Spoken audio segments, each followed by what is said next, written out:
শ্রমিক দলের যুব বিষয়ক সম্পাদক খোরশেদ আলমকে দেওয়ার জন্য তার পকেটে রাখছে। আমরা যখন উপরে যাই প্রতিবাদ করছি, তখন তারা পিছনের দরজা দিয়ে বেরিয়ে আসে এবং আমরা পরবর্তীতে ইব্রাহিম খলিল টিপুকে, আওয়ামী লীগের দোসর ইব্রাহিম খলিল টিপুকে যখন আমরা এখানে তার কর্মচারী এবং সাধারণ জনতা সহ এখানে আমরা প্রতিহত হয়, তখন তার পকেট থেকে এই জিনিসটা ফেলে দিলাম পাঞ্জাবিতে, পাঞ্জাবির পকেট থেকে পাঞ্জাবির পকেটে খোরশেদ আলমের নামে যুব বিষয়ক সম্পাদক 10,000 টাকা এখানে পাওয়া যায়। এটা কার পাঞ্জাবির পকেট থেকে পেয়েছে? ইব্রাহিম খলিল বৈষম্য বিরোধী আন্দোলনের সময় ইব্রাহিম খলিল টিপু ওরা তখন আওয়ামী লীগের পক্ষে কাজ করছে এবং কি ইব্রাহিম খলিল টিপুর ফেস্টুনগুলো নিয়ে আসেন এখানে।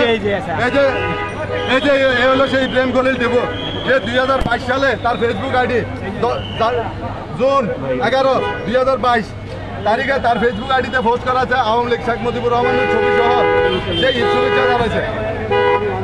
আর তাদের পক্ষে এই যুব বিষয়ক সম্পাদক খোরশেদ আলম কাজ করতেছে বরকতুল্লাহ বুলু ভাইয়ের রেফারেন্স দিয়ে। খোরশেদ আলম উনি কেন্দ্রীয় শ্রমিক দলের যুব বিষয়ক সম্পাদক।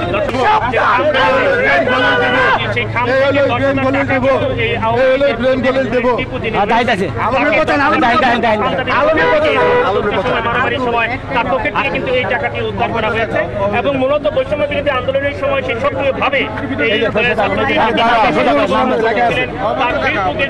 আমরা এটা আজকে সকালে জানতে পারছি।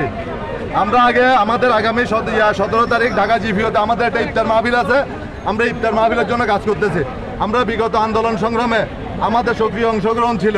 এই মানুষগুলো ডাক বিভাগে বিগত 15 বছর দুর্নীতি এবং লুটপাট, হয়তো টেন্ডারবাজি থেকে শুরু করে নিয়োগ বাণিজ্য, বাসা বরাদ্দ থেকে শুরু করে সব কিছু করছে তাদের অবৈধ টাকার বিনিময়। কিন্তু দুর্নীতিবাজ নেতাকে আঘাত করে আমাদের মূল সংগঠনের নেতাদেরকে আমাদেরকে বাদ দিয়া আমাদের যারা মূল স্রোতের আমাদের মূল স্রোতের মানুষগুলাকে বাদ দিয়া অত্যন্ত গোপনে ডাক বিভাগের আমাদের বড় 2টা অডিটোরিয়াম আছে। আমাদের ডিপার্টমেন্টের সংগঠনের যাবতীয় কথাবার্তা হবে ওইখানে অডিটোরিয়ামে। প্রতিটা অডিটোরিয়ামে প্রায় 1000 মানুষের অ্যারেঞ্জমেন্ট আছে, আরেকটাতে 500 অ্যারেঞ্জমেন্ট আছে।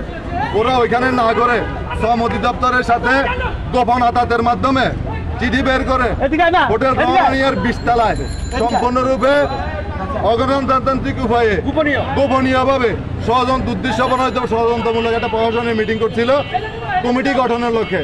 আমরা জানতে পারি তাৎক্ষণিকভাবে আমাদের আশপাশে যে সমস্ত আমাদের সংগঠনের কর্মীরা আছে, আমরা যারা দীর্ঘদিনে আন্দোলন সংগ্রামে ভূমিকা রাখছি, আমরা সবাই এখানে আসি।